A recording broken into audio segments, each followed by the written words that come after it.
Bonjour, je m'appelle Mathilde Grimont et je vais vous faire ma plaidoirie que j'ai appelée « Le rêve américain ». Quel était votre plus grand rêve lorsque vous étiez enfant? Dans cette salle, plusieurs réponses.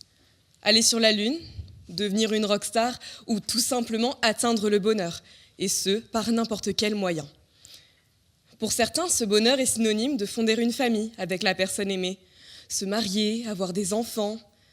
Après tout, à la fin des contes de fées qu'on nous lisait lorsque nous étions enfants, n'y avait-il pas cette phrase « Ils se marièrent, vécurent heureux et eurent beaucoup d'enfants » ? Pour une petite fille, ce mariage tant rêvé ne ressemblera pas tout à fait à ce qu'on lui a promis. Voyez-vous, son mari, ce n'est pas elle qui l'a choisi. Voyez-vous, elle était encore un peu jeune et lui était déjà un peu vieux. Mesdames et messieurs, elle avait 16 ans et elle a été mariée de force à un homme de 44 ans. Elle s'appelle Mia et c'est son histoire que je veux vous raconter. Tout commence aux États-Unis. Vous êtes surpris? Oui, moi aussi. C'est surprenant de penser que la première puissance mondiale, le pays de la liberté, autorise à voler la vie de petites filles. Mais lorsque l'on sait que le président de ce pays a été élu haut la main, malgré plusieurs condamnations pour viol, on peut se demander si les Américains font vraiment des droits des femmes une priorité. Mais je m'égare. Tout commence donc aux États-Unis et plus particulièrement en Louisiane. Mia, 14 ans, est violée à répétition par un homme de 42 ans, un ami de son père, qui d'ailleurs ne laissait rien transparaître auprès de ce dernier. Mais il finit par apprendre la vérité lorsque Mia eut le courage de lui parler des atrocités qu'elle subissait dans son dos, sous son propre toit. Mais il ne la croit pas et la tient pour seule responsable de ce qu'il s'est passé. Ce soir-là, il tente d'assassiner sa fille. La mère de Mia a finalement décidé de la retirer de chez son père pour l'emmener en Californie. Mais le cauchemar continue. Le violeur de Mia les suit, offre à la jeune fille un téléphone pour conserver une emprise sur elle, règle les factures de la famille tout en continuant d'abuser d'elle. Ces viols à répétition provoquent chez Mia une grossesse non désirée.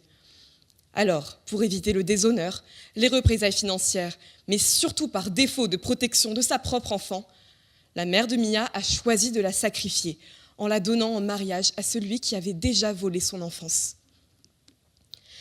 Elle n'avait que 16 ans.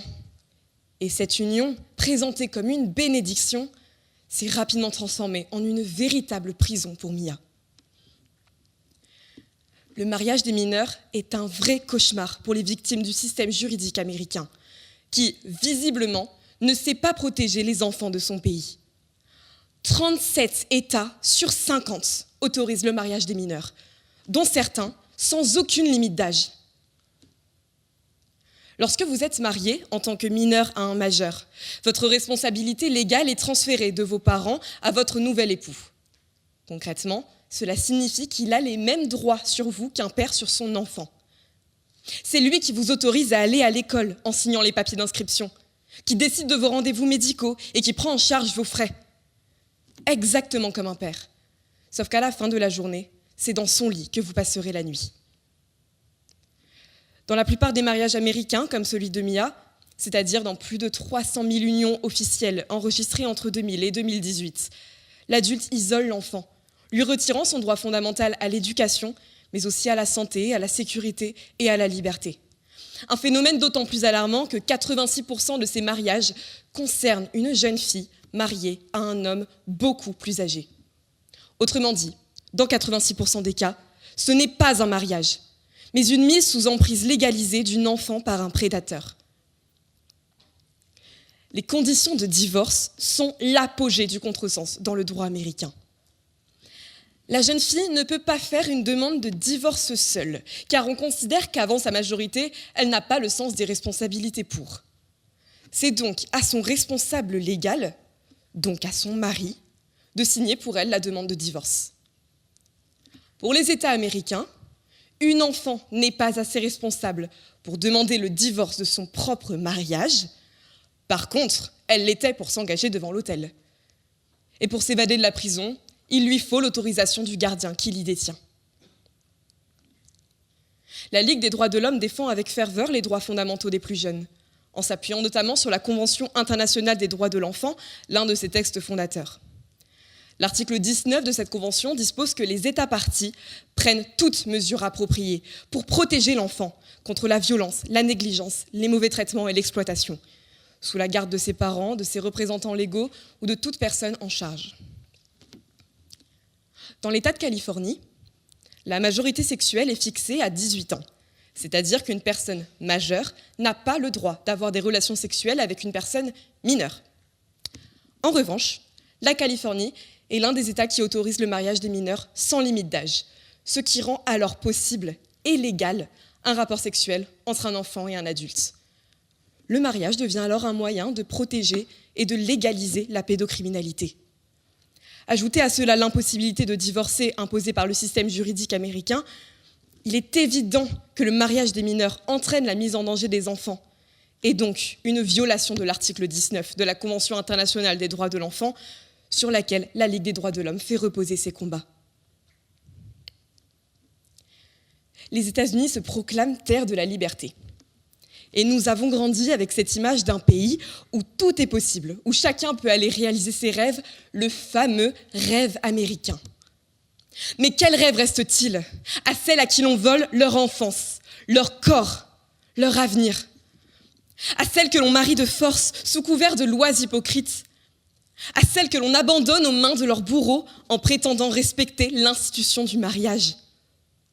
Cette liberté dont les États-Unis se vantent tant, ils ne la réservent qu'à certains, mais pour les autres, pour les plus vulnérables, il ne reste que l'oppression, la contrainte et la peur. Pourtant, une loi fédérale pourrait les protéger, mais le changement est lent, trop lent. En 2018, tous les États américains autorisaient encore le mariage des mineurs. Ce n'est que récemment que 13 d'entre eux l'ont interdit, sous la pression de l'ONU et de plusieurs associations qui poursuivent encore leur combat visant à éradiquer ces unions d'ici 2030. Mais les mentalités traditionnalistes et extrémistes persistent, ignorant ou minimisant délibérément ce fléau. Maintenant, dans cette quête à la justice, nous avons une responsabilité, parce que nous avons une voix. Nous devons parler pour Mia et pour toutes celles qui n'ont pas pu le faire.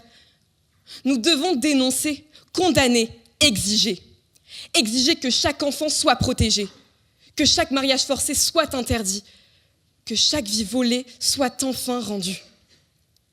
Nous devons rappeler aux États-Unis et au monde entier que les droits des enfants ne sont pas une option, qu'ils ne sont pas négociables et qu'aucune société ne peut se prétendre libre tant qu'elle asservit ses plus vulnérables.